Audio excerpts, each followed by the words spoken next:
So actually I try to destroy the biomechanical impact of SMILE or the purported benefits.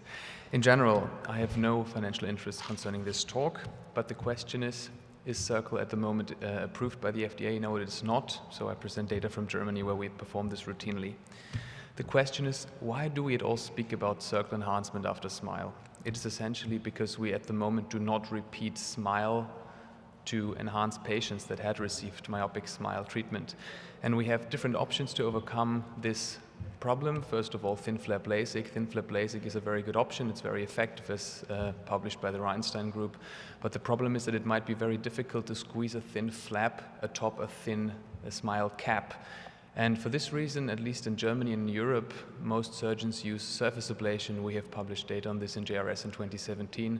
It's a very good option, but it's not really cutting edge. The patients have pain, the patients recover slowly concerning the visual acuity.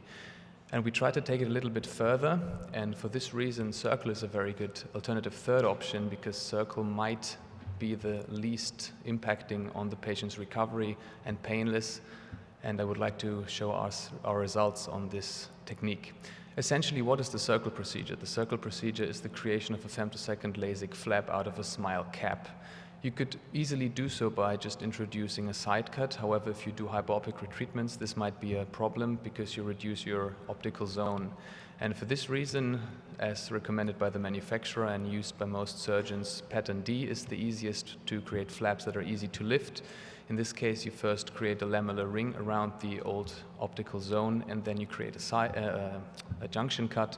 This junction cut links the old and the new treatment plane, and then you can create a side cut with a hinge that creates the LASIK flap, after which you can lift that flap safely and perform excimer laser ablation.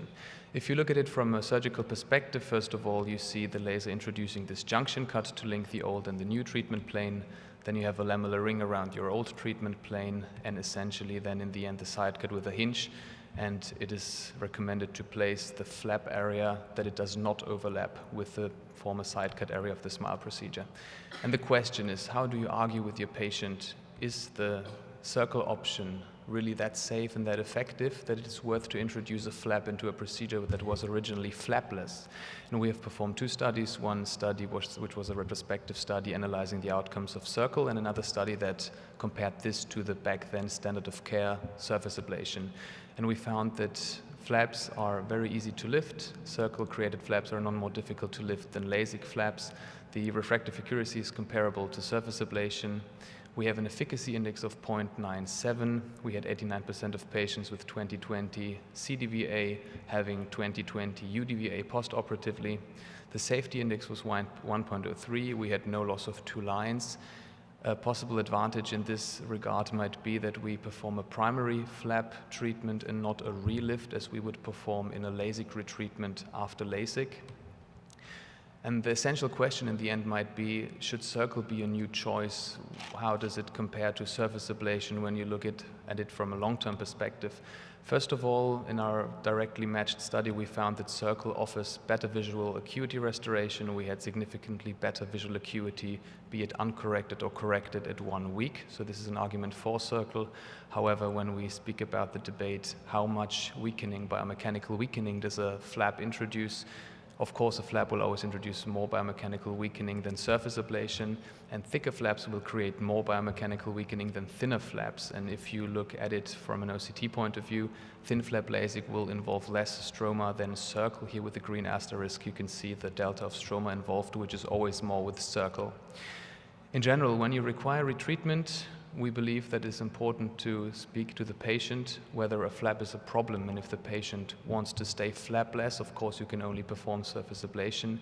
However, if a flap should not be a problem, and we counsel our patients that even after performing SMILE we might need a flap to retreat, then cap thickness is one of the most important guiding factors. If you have a thin cap, 135 microns and below, then Circle is probably the better option because you have increasing risk of accessing the epithelium or the SMILE interface when you perform thin flap LASIK. However, in thicker caps, thin flap LASIK will probably induce less biomechanical weakening. However, we also perform Circle in 160 micron caps, and up today no ectasia has been reported, but we definitely need long-term data to validate the biomechanical impact of circle in thick caps. Thank you very much.